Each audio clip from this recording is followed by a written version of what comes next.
13절 20절부터 20절까지 여러분이 잘 아는 말씀인데 오늘 이 말씀을 가지고 천국 열쇠라는 제목을 가지고 말씀을 드리길 원합니다.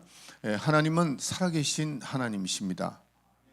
많은 분들이 하나님은 눈에 보이지 않기 때문에 자꾸 이렇게 생각 속에 계시는 하나님으로 이렇게 생각하는 분들이 굉장히 많습니다. 그렇기 때문에 신앙생활 하다가 봉사도 하고 또 믿음 생활하고 그 다음에 또 예배를 드리다가 어느 날 갑자기 교회를 떠나는 분도 있고 또한 타락하기도 하고 눈에 보이지 않는 분들이 상당히 많습니다. 그러나 하나님은 눈에 보이지 않지만은 그분은 살아계시고 또 살아계시기 때문에 모든 것을 운행하시는 분입니다. 운행하신다.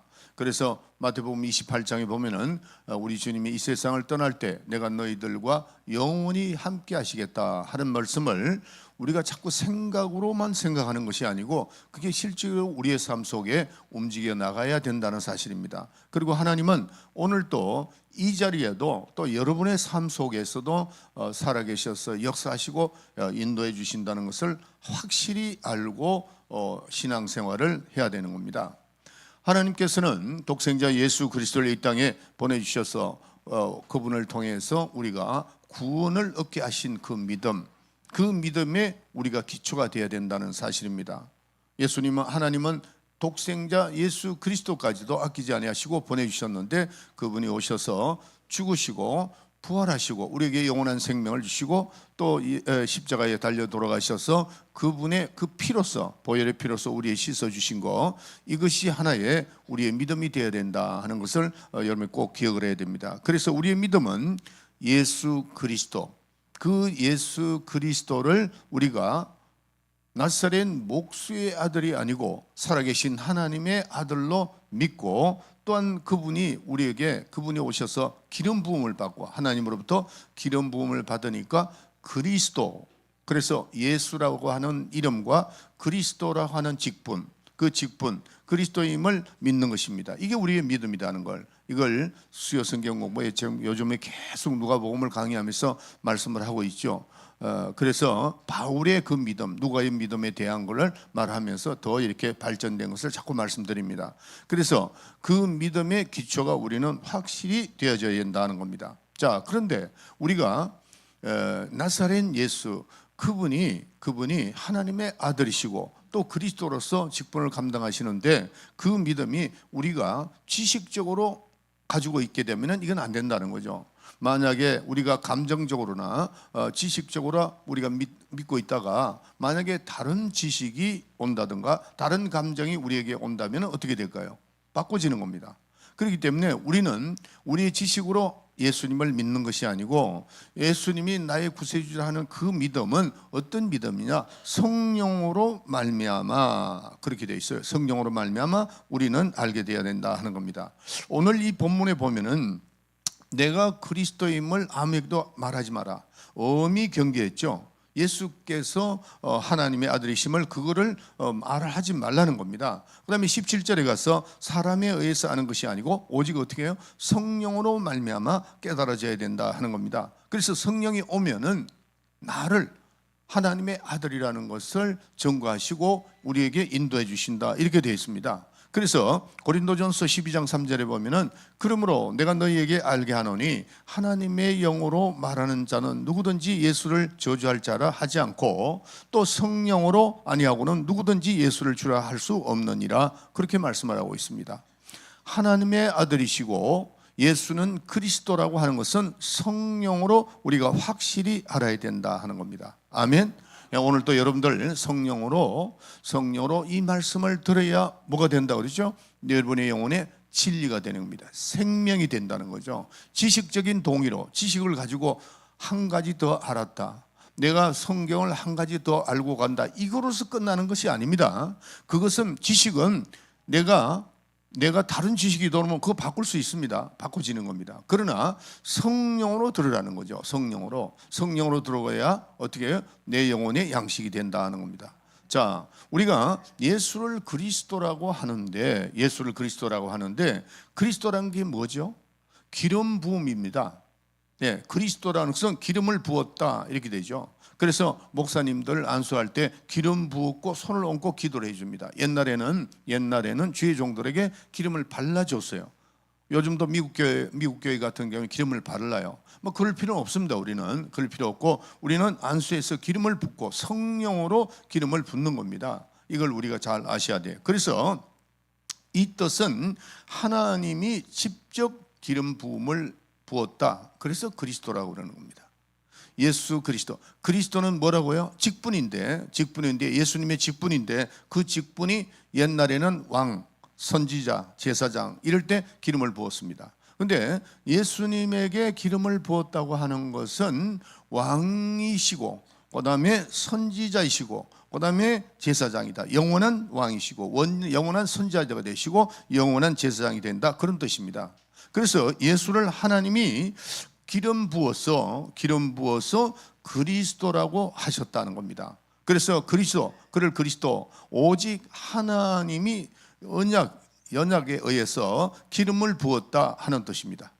예, 그래서 예수는 하나님의 아들이시고 기름 부음을 받은, 이 땅에 보냄을 받은 예수 그리스도다 하는 겁니다. 그래서 주님은 하나님이 직접 부었죠. 그 다음에 예수님은 누구를 또 기름 부어서 그들에게 안수를 해 주셨느냐 하면 12제자입니다. 12제자들에게 기름을 부어서 그들에게 또 주님의 일을 하게끔 한 겁니다. 그 다음에 또 그 12제자들이 퍼져나가면서 많은 사람들에게 보일 때 그들에게 또 안수해서 기름을 부어서 주님의 일을 하게 한 겁니다. 그러면 정리하면은 하나님께서 직접 예수 그리스도에게 기름을 부었습니다. 부어서 부은 자가 되고, 또 예수님은 성도들, 12제자에게, 또 그 12제자들은 많이 퍼져나가면서 주의 종들에게 안수를 해서, 저도 이제 안수받고 목사가 됐죠. 그래서 목회자들은 기름 부음을 받은 주의 종들입니다. 그 다음에 주의 종들이 이제 교회마다 장로님들이 계시잖아요. 그 장로님들에게 손을 얹고 기름을 부읍니다. 이번에 우리 교회에서 권사님들이나 안수집사님들이나 또 이렇게 임명을 하죠. 임명을 하면은 그분들에게 손을 얹어서 제가 축복을 빌어줍니다. 그리고 그들에게 사명을 감당하게 한다는 거죠. 그 기름 부음을 하나님께서 예수 그리스도는 12제자들에게, 12제자들은 퍼져나가면서 주의 종들에게 안수를 한 겁니다. 그렇기 때문에 우리 교회는, 교회 이제 장정에 보면은 안수를 해서 직분을 주는 직분이 두 가지가 있습니다. 하나는 목사고 하나는 장로입니다. 또 침례교회는 안수집사, 이렇게 되는 겁니다.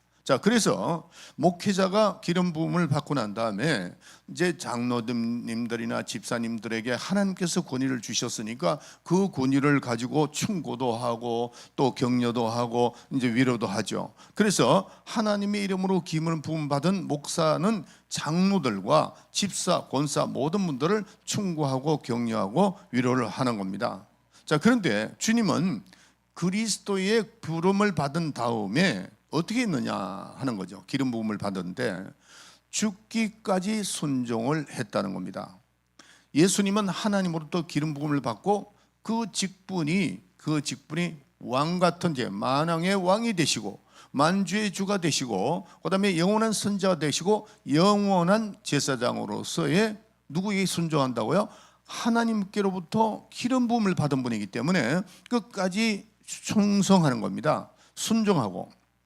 그래서 그리스도를 위해서 헌신하고, 이 기름 부음을 받았다고 하는 것은 그리스도를 위해서 헌신하고 그리스도를 위해서 죽고 그리스도를 위해서 우리가 충성하고 교회를 위해서 죽는 것이 기름 부음을 받는 겁니다. 그래서 사명을 감당하는 겁니다. 그래서 목회자들은 장로님들이나 권사님들을 잘 인도해 주시고 또 충고도 하고 격려도 하고 이렇게 합니다. 그리고 일반 교인들은 그 안수받은 목회자들을 잘 따라가야 돼요. 잘 따라가야 돼요. 그리고 일반 교인들은 우리 장로님들 또 안수 집사님들 그분들을 해서 잘 순종하고 따라가고 함부로 대해서는 안 된다 하는 겁니다. 제가 지난주에 직분자들을 임명했는데 이 직분자들이 잘 생각해야 돼요. 그 직분자들은 성도들을 잘 인도할 의무가 있고 또 성도들, 처음 오신 성도들을 잘 인도할 의무가 있는데, 그런데 그런 그 근위자들, 하나님께서 기름 부음을 받던 그 고린자를 함부로 대하지 말라 하는 겁니다. 제가 이런 설교를 잘 안 합니다. 왜냐하면 제가 이 교회 담임 목사이기 때문에 그러면 목사님한테 다 순종해야 되나 뭐 이렇게 나올 것 같아서 안 하는데, 성경적으로 우리는 기름 부음을 받은 사람에게 함부로 대해서는 안 된다 하는 겁니다. 왜 그러냐면은 그 기름 부음은 누가 부었죠? 결국 따지고 올라가면은 하나님이 그를 기름을 부었잖아요. 기름을 부었기 때문에 만약에 그분들을 대항을 한다든가 잘못하게 되면은 결국 하나님의 그 기름 부음을 무시해 버리고 마는 겁니다. 그렇게 되면은 심판을 면치 못한다 이렇게 돼 있어요. 구약 시대는 기름 부음을 받은 주의 정도를 머리에 삭도를 대지 마라 그랬어요.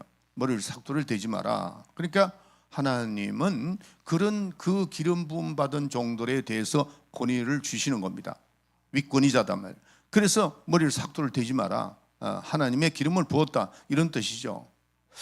자, 우리가 이제 성령 회방에 대해서 여러분들이 말씀 많이 들었어요. 근데 그 성령 회방이 뭐냐면은 성령으로 기름을 부었는데, 어떤 분에게 부었다고요? 목회자에게 아니면 또 장로님들에게 기름 부음을 부었습니다. 기름을 부었는데 성령으로 말미암아 기름을 부은 그분에게 만약에 대항을 한다 하면은 그건 성령 회방죄에 들어간다 하는 겁니다.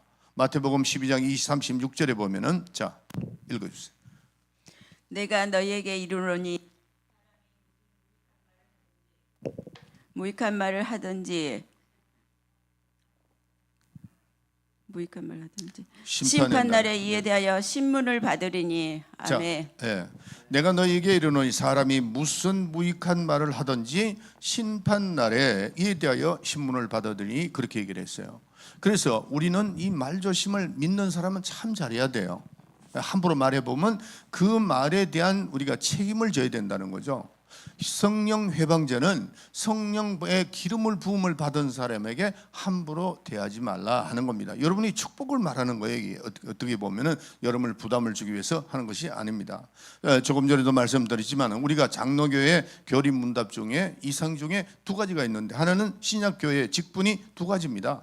목사와 안수집사 아니면 장로들 이렇게 되어 있습니다. 그러니까 이분들에게 여러분들이 순종하고 잘 따라가는 것이 하나님의 권위를 인정하는 것이다 하는 것을 꼭 깨달아야 됩니다. 만약에 내가 그걸 하지 않는다면은 성령의 기름 부음, 누가 했죠? 성령의 기름을 부었는데 내가 그분을 순종하지 않으면 성령 회방이 된다는 것을 아셔야 됩니다. 할렐루야. 여러분들에게 결코 나는 부담을 드리려고 하는 게 아니라 이 말씀의 축복의 말씀이 되기를 원합니다. 순종 잘하고 질서를 잘 지켜나가야 돼요. 교회는 질서가 있습니다. 여러분들 그 질서가 영적 질서죠. 그 질서를 여러분들이 이제 제가 연초가 되고 또 직분을 명했기 때문에 여러분들이 잘 순종해서 축복받는 그런 좋은 기회가 되었으면 좋겠습니다. 그래서 기름 부음 받은 자들은 또 어떻게 해야 되느냐? 절대적으로 하나님 앞에 순종을 하면서 성도들을 잘 인도할 의무가 있다는 거죠. 의무가 있고, 또 그 기름 부음을 받은 분들은 그렇게 의무가 있고, 성도들은 그 의무를 잘 따라갈 때 질서가 그게 되잖아요. 하나님께서도 예수님을 이 땅에 보내셨을 때 예수님에게 기름을 부어서 그 기름 부음 받은 예수님, 그 예수님은 하나님과 동등됨을 취할 수가 있지만은 그분은 이 땅에 오셔서 구세주로 오셨기 때문에 절대적으로 하나님의 그 아버지에게 순종하고 복종함으로 말미암아 끝까지 충성을 다함으로 하나님께 그 하나님의 모든 계획을 다 완성하신 것을 우리가 알 수 있습니다. 그래서 예수님은 그리스도로서 하나님의 기름 부음을 받아서 보는 이 땅에 오셨고 순종하고 복종하셔서 하늘에 오르셔서 그 기름 부음을 영원히 말해주도록 하는 겁니다. 그래서 우리가 신앙 고백이 뭐냐? 주는 그리스도시요 살아계신 하나님의 아들입니다. 이게 우리 신앙 고백입니다.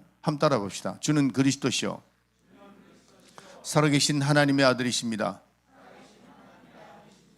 예수님은 하나님의 아들이시고 그리스도로서 이 땅에 오셔서 그분의 직분을 죽기까지 순종하고 복종해서 다 이루으셨다 하는 것을 우리가 깨달아야 됩니다. 자, 그래서 이 신앙 고백에 하는 그 신앙 고백 위에 반석 위에 세우겠다. 내 교회를 반석 위에 세우겠다 그랬어요.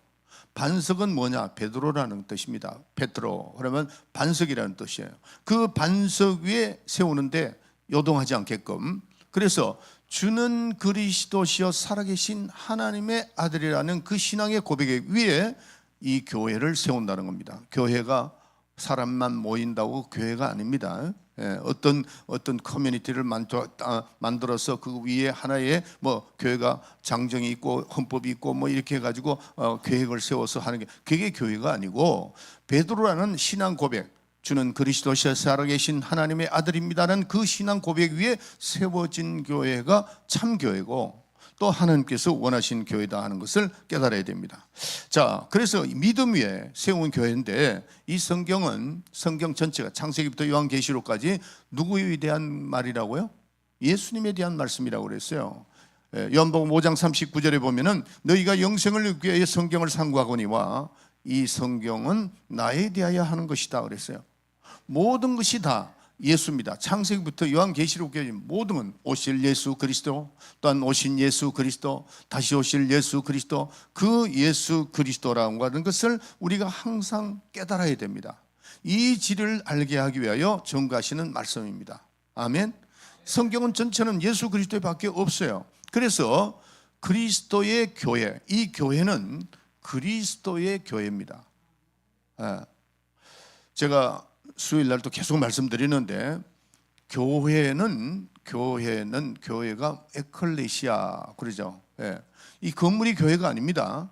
주는 그리스도시여 살아계신 하나님의 아들이라는 그 반석 위에 세운, 그 신앙 위에 세운 교회가 참 교회고, 그것이 믿음이 모아진 그 교회가 바로 살아있는 교회, 하나님께서 원하는 교회라는 것을 깨달아야 됩니다. 그런데 이거를 우리가 성령으로 알아라는 겁니다. 아멘.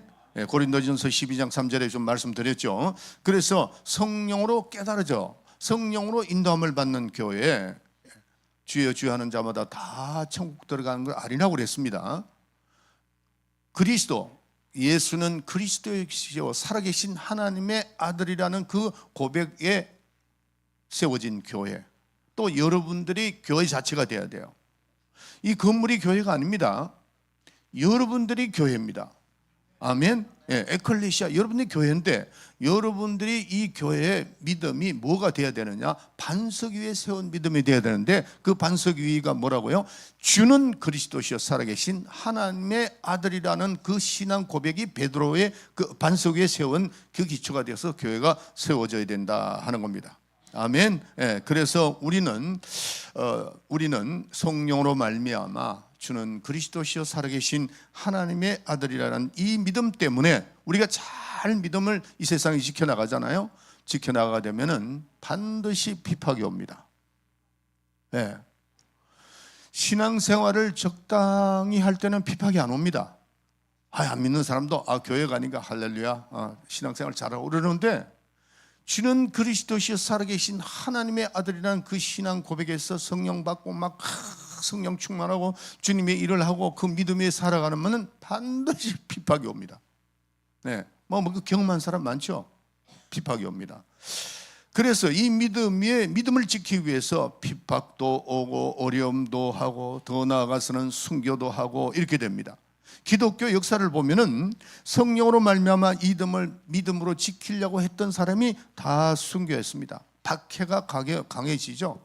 가해지고 막 이런 역사가 막 일어난다는 거죠. 그래서 우리가 이 믿음을 지키기 위해서 우리 조상들도 그렇고 여러분들도 그렇고 핍박도 받고 순교하고 이렇게 됩니다. 그래서 신앙의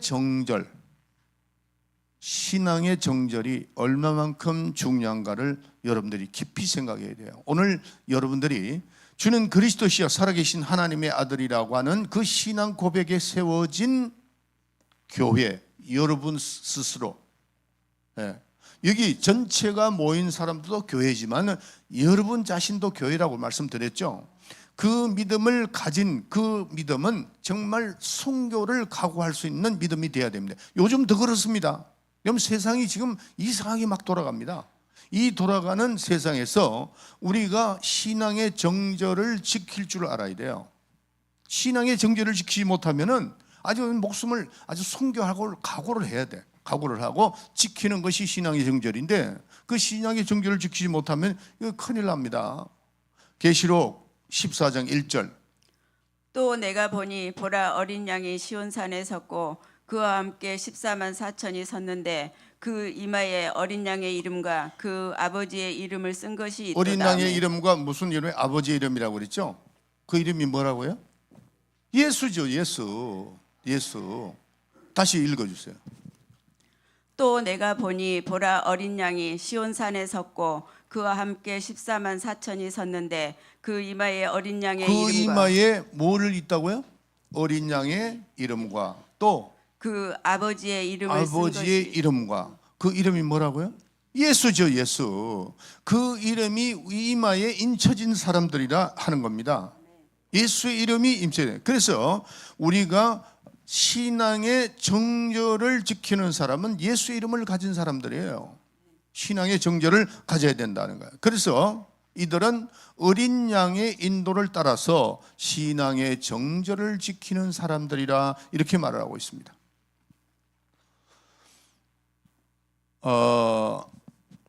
요즘 사회가 어느 정도로 혼란하냐, 정치계가 얼마나 혼란한가.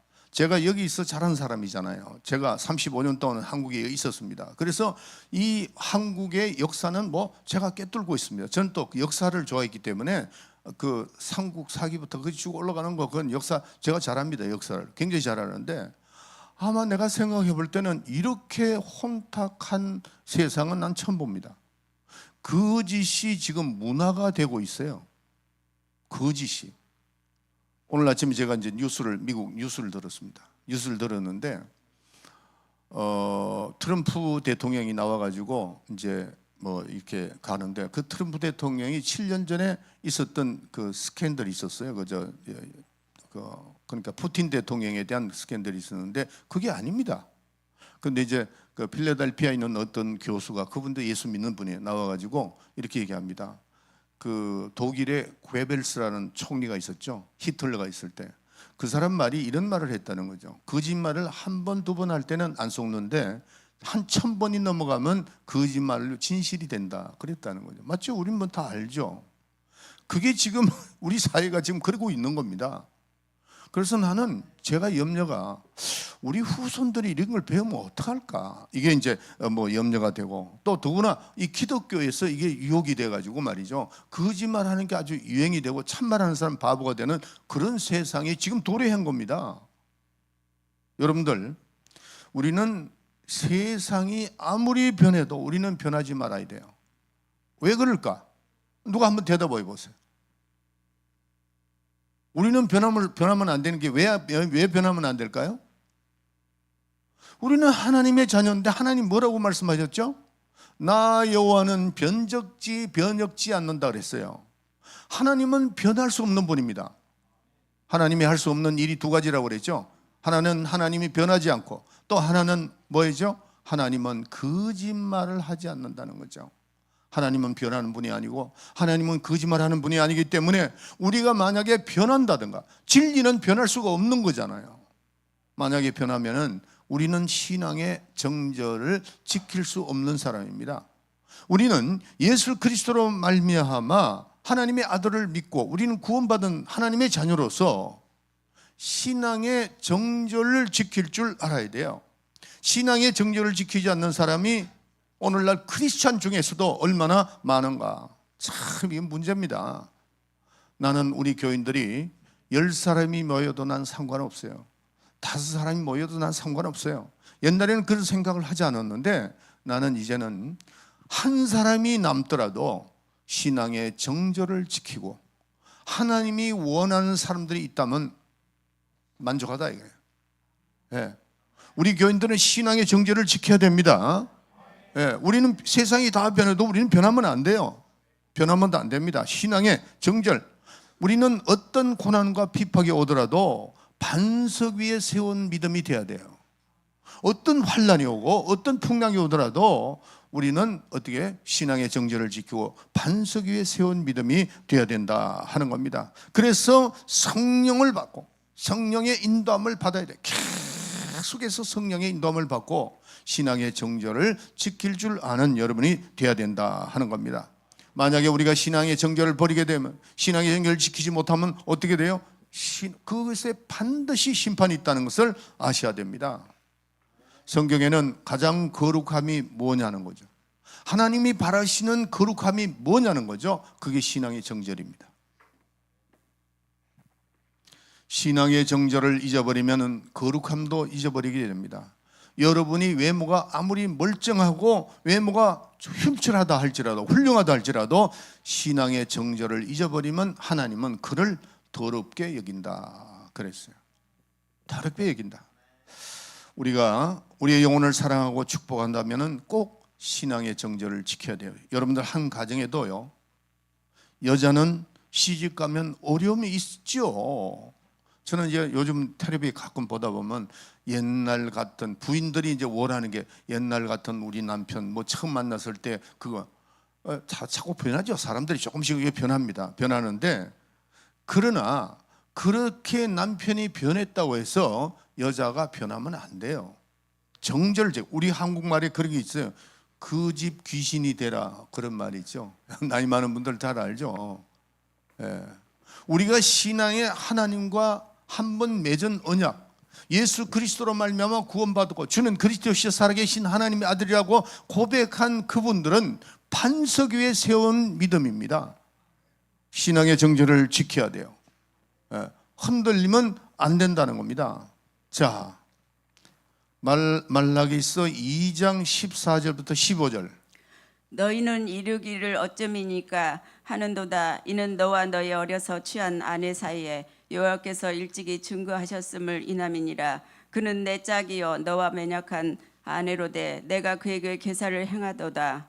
여호와는 영이 유하실지라도 오직 하나를 짓지 아니하셨느냐? 어찌하여 하나만 지으셨느냐? 이는 경건한 자손을 얻고자 하심이니라. 그러므로 내 심령을 삼가 지켜 어려서 취한 아내에게 괴사를 행치 말지니라. 아멘. 이거 지금 가정에 대해서 말씀드리는 거죠. 가정에 대해서 내가 처음 만난 그 부인을 정말 사랑하고 끝까지 가정을 잘 지켜나가라, 그런 말이에요. 어떤 어려움이 오든 남편이 됐든 아내가 되었든 어떤 어려움이 오더라도 시간이 흘러가면 해결이 됩니다.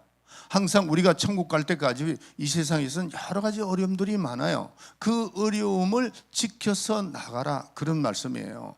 예, 가정도 마찬가지고 신앙도 마찬가지고. 예, 호세아서 2장 19절에 보면은 이런 말씀이 나옵니다. 우리가 한번 혼인을 한 부부는 서로가 남남이었지만은 만나고 난 다음에 어떻게 해요? 내가 그 앞에서 감출 것도 없고 가릴 것도 없고 그 다음에 담이 없다는 겁니다. 그러면 어떻게 돼요? 한 몸입니다.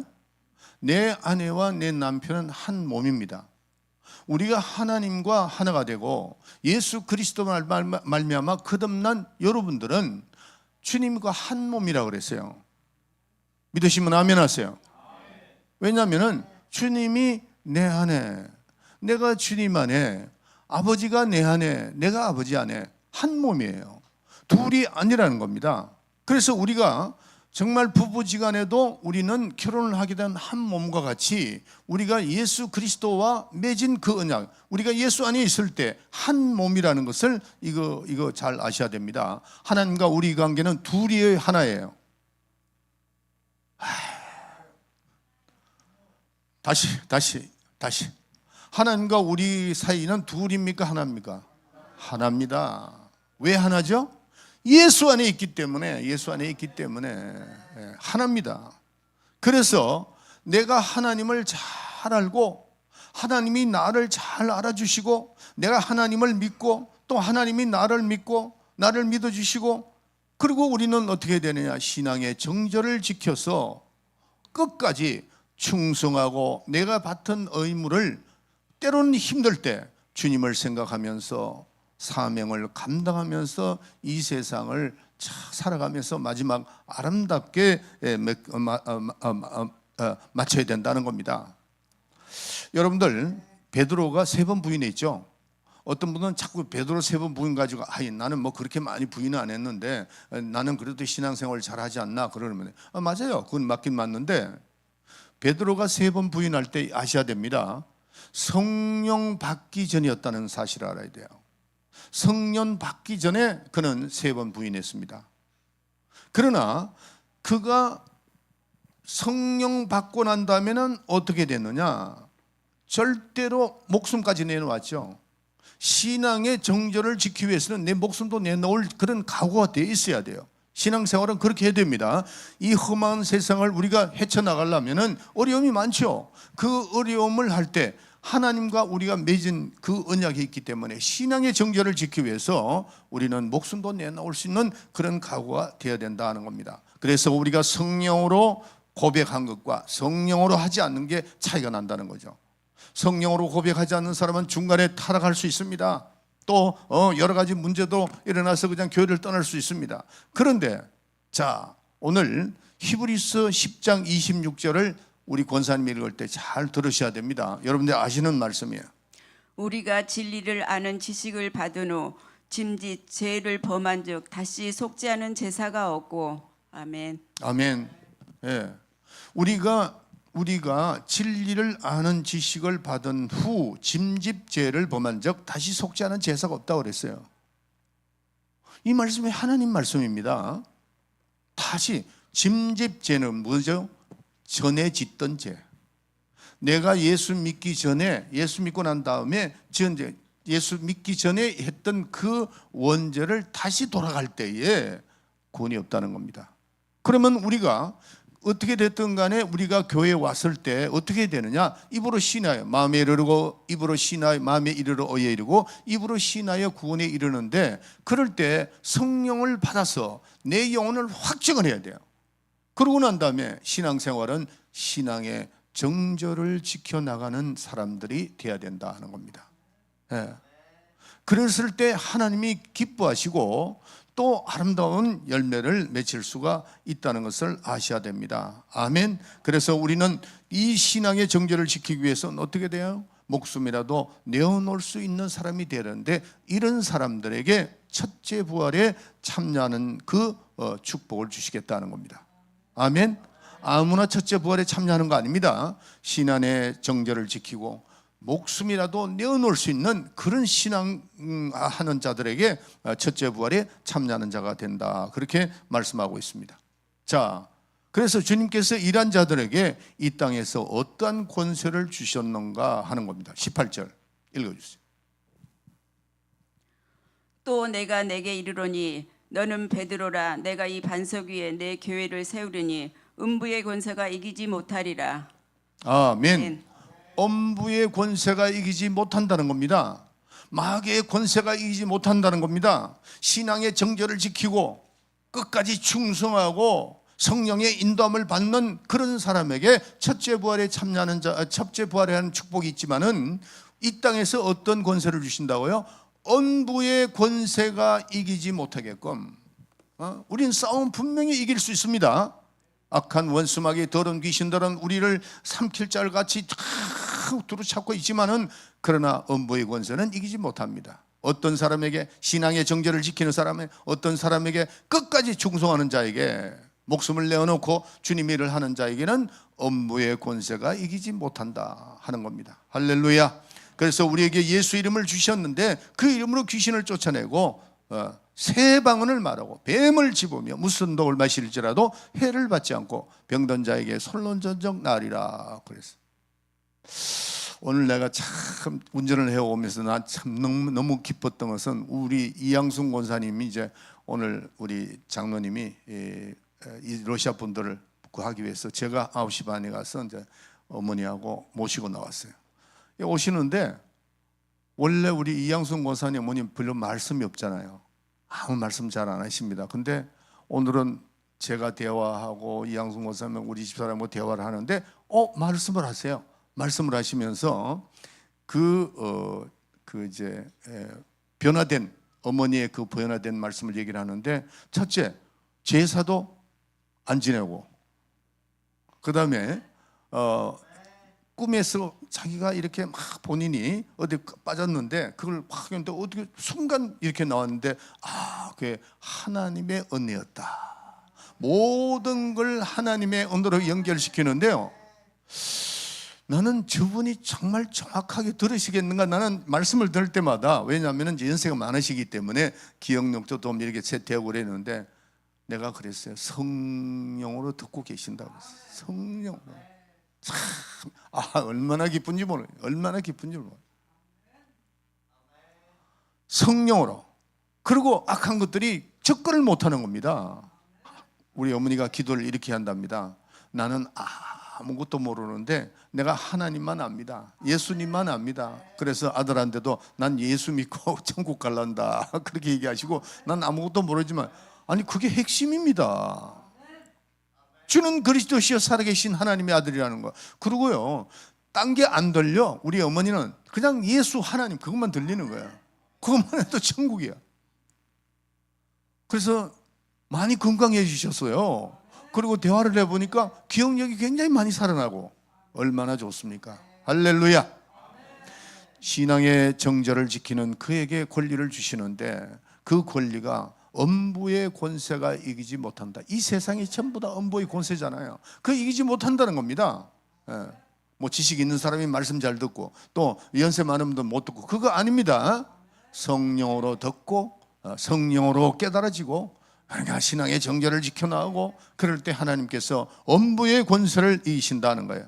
에베소서 6장 10절에 보면, 10절부터 13절에 보면, 우리의 싸움은 혈과 육에 관한 것이 아니고 하늘에 있는 정사와 권세자들과 어둠의 세상 주관들과 영적 싸움입니다. 우리는 어린아이부터 어른에게까지 신앙의 정절을 지키고, 주는 그리스도시여 살아계신 하나님의 아들이라는 그 반석 위에 세워진 믿음은 음부의 권세를 주시는 겁니다. 할렐루야. 그래서 우리는 절대적인 그 믿음, 절대로 신앙의 정절을 잊어버리는 그런 일들이 하지 않도록 하세요. 자꾸 우리가 지잖아요. 마귀에게 자꾸 지게 되면 뭐가 붙어버리느냐, 바로 미혹의 영이 붙어서 정말 힘들어집니다. 신앙생활하기가 굉장히 힘들어집니다. 조금 전에도 10장 26절에 우리가 진리를 아는 지식을 받은 후 짐접죄를 범한 자 다시 속지 않은 제사가 없고 오직 무수한 마음으로 심판을 기다리는 것과 대적하는 자의 소멸한 맹렬한 분만 있으리라, 이렇게 되어 있습니다. 할렐루야. 우리는 이걸 분명히 기억을 해야 됩니다. 성령으로 말미암아 주는 그리스도시요 살아계신 하나님의 아들이라는 이 믿음이 충만할 때 뭘 주신다고요? 천국 열쇠를 주는 겁니다. 천국 열쇠. 천국 열쇠가 뭐죠? 우리 교인들은 탁 대답할 수 있어야 됩니다. 천국 열쇠가 뭐죠? 아니 그렇게 가르쳤는데 모르면 안 됩니다. 천국 열쇠가 뭐죠? 예수의 이름이에요. 예수 이름. 따라합시다. 천국 열쇠. 그러면 여러분이 예수 이름 해야지. 자, 천국 열쇠. 아니 천국 열쇠로 따라 하지 말고 예수 이름 하라고. 천국 열쇠. 예수 이름 한 사람 손들어. 내 알아. 지금 한 사람 손들어. 손들어. 자, 다시 합시다. 천국 열쇠. 할렐루야. 예수 이름.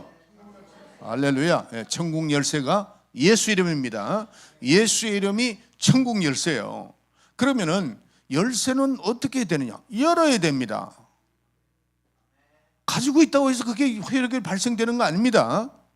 제가 저쪽에 들어올 때도 눌러야 되잖아요. 요즘에 그게 눌러지만 다 천국 열쇠, 예수의 이름을 사용함으로 말미암아 음부의 권세가 무너져 내려가는 겁니다. 할렐루야.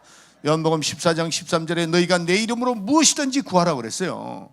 내가 천국 열쇠를 아무리 가지고 있으면 뭐해? 그래서 사용을 해야지. 사용을 해서 우리는 날마다 열고 닫을 수 있는 놀라운 역사가 일어나길 바랍니다. 여러분들, 우리가 하나님 앞에 하나님 나를 고쳐주세요, 고쳐주세요. 그냥 내가 너에게 천국 열쇠를 줬으니 그 사용해라.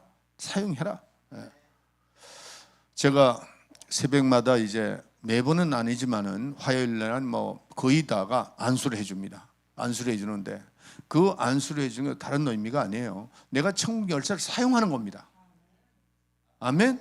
네, 천국 열쇠를 한 번 더 기도받고 2번 기도받고, 저도 힘들 때 새벽에 3시 반에 일어나면 뭐 힘들어요. 그렇지만은 그 새벽을 헤치고 나온 분들의 그 감사함에 한 번이라도 더 얹어서 내가 기도해 주고 싶다 이거예요. 그리고 그 예수 이름을 사용함으로 말미암아 그 능력이 나타난다는 것을 제가 알고 있거든요.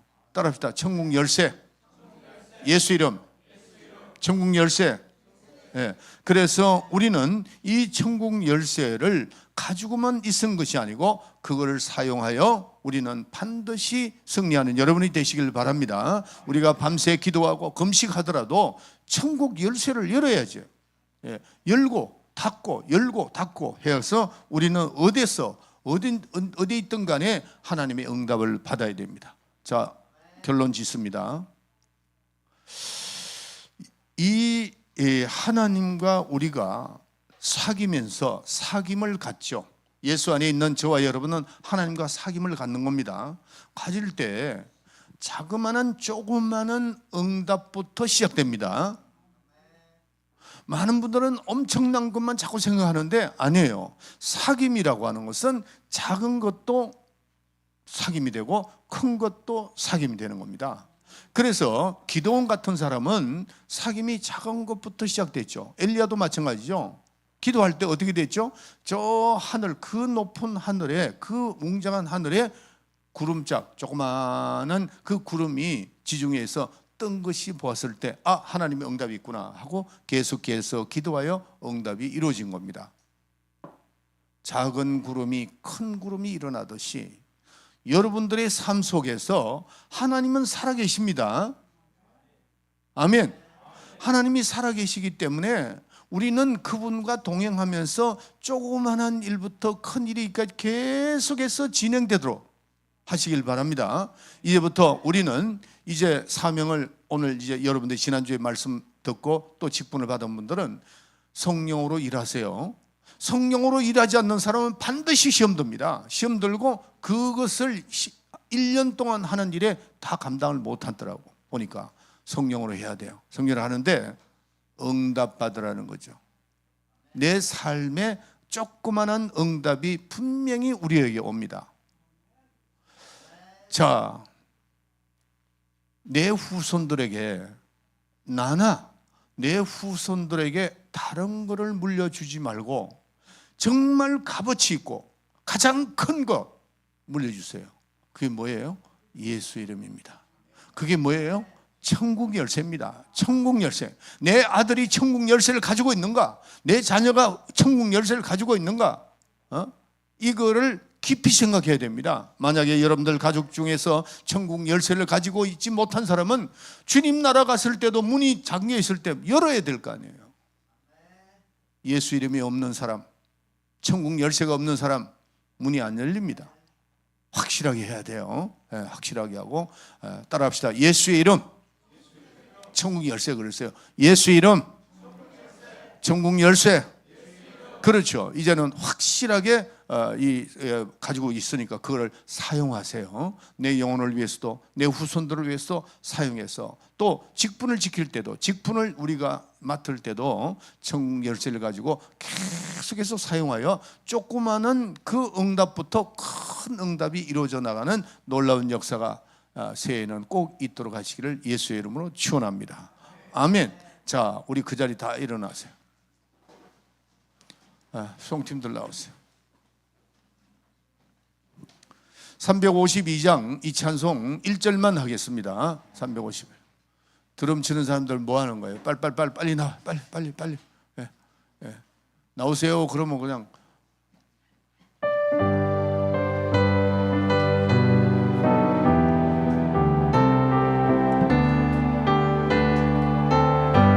내 임금 예수 내 주여 이제니 주님 앞에 하는 은혜 받고서 내 생명 모두 드리오니 그 풍성한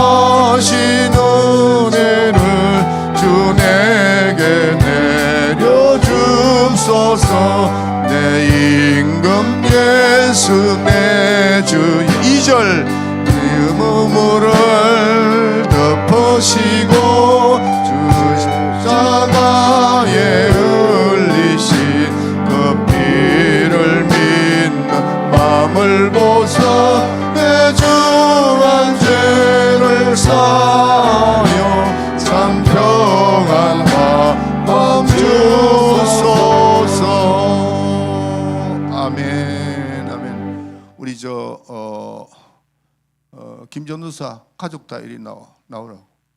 예, 그 애들 뭐 볼 필요 없이 김전도사하고 애들 다 나오라고. 두 놈 다, 세 놈 다 나와. 이리 나와요. 같이 기도 한번 해주죠. 일로 와요. 오케이. 자, 일로 와. 일로 와.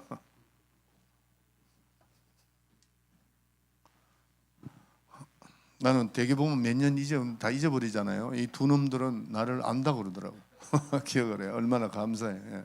자, 이 시간 우리 그 독일에 나가 있어가지고 이따가 이제 들어왔는데 공부 잘하고 잘 적응할 수 있도록 기도하러 하는데, 여러분들 여기 이쪽으로 향해서 손을 이렇게. 그래서 이 시간 우리 한번 기도합시다. 기도하는데 김병훈 전도사님 가정을 위해서 축복하라고, 축복하시고 예수 이름을 사용해서 크게 승리하라고. 자, 우리 통성으로 한번 주 예수 시작. 주 예수여, 주 예수여, 주 예수여. 사랑원이가 풍성하시고 자비로우신 아버지 하나님, 은혜를 감사합니다. 하나님 귀한 가정을 다시금 아버지 한국 땅에 오게 해주심을 감사를 드립니다. 하나님 은혜가 넘치게 하시고 성령과 능력으로 역사하여 주시고 은총과 권능을 베풀어 주시옵길 간절히 바랍니다. 하나님의 능력과 권능을 함께하여 주시옵소서. 성령과 능력으로 역사하여 주시옵길 간절히 바랍니다. 사랑하시는 아버지 하나님, 우리 김병훈 전사님을 위해서 기도합니다. 하나님 은혜가 넘치게 하시고 예수 이름의 권세가 나타나게 하시고 천국 열쇠를 사용하여 주님의 사명을 잘 감당할 수 있는 귀한 아들이 될 수 있도록 축복해 주시옵소서. 아버지 하나님, 우리 연연 20명들을 하나님 축복하시고 귀한 딸에게 하나님은 종을 베푸리고 성령과 능력을 함께하여 주시옵소서. 아버지, 어릴 때부터 하나님을 뜨겁게 사랑하며 하나님의 영광이 나타나는 귀한 딸 될 수 있도록 도와주시옵소서. 하나님 은혜가 넘치게 하여 주시고 아버지 하나님 귀한 아들을 축복하시사 또한 이곳에 보내주시고 또 신앙생활 그동안 잘할 수 있도록 도와주심을 감사합니다. 앞으로도 신앙생활 잘하여 하나님께 영광 돌릴 수 있도록 도와주시고 하나님 은혜가 충만하게 하여 주시옵소서. 사랑하시는 아버지, 이 가정의 큰아들로서 주님의 사명을 잘 감당하며 가정의 부모에게 잘 순종하고 하나님께 영광과 찬송과 존귀를 돌릴 수 있는 귀한 아들이 되게 하여 주시옵소서. 세상을 이기고 악한 영들에게 속지 않게 하시고 항상 강건하고 예수 이름의 권능이 나타나는 귀한 아들이 될 수 있도록 도와주시고 한국에 왔으니 하나님 한국에 잘 적응할 수 있도록 하나님께서 도와주시옵소서. 하나님 아버지, 사물을 하나님 기여하사 성령과 능력으로 역사하시고 권능과 능력으로 충만케 하여 주시옵길 간절히 바라고 합니다. 사랑하시는 아버지 하나님, 우리 사모에게 힘과 용기와 능력을 주시고 걱정, 근심, 불안, 저주는 다 떠나가게 하시고 하나님 아버지, 법적으로 묶인 모든 것들은 다 예수님께서 우리 하나님이 기억하고 계시오니 하나님 아버지, 하나하나 잘 풀려나가는 놀라운 역사 있게 하여 주시옵소서. 주여 감사합니다.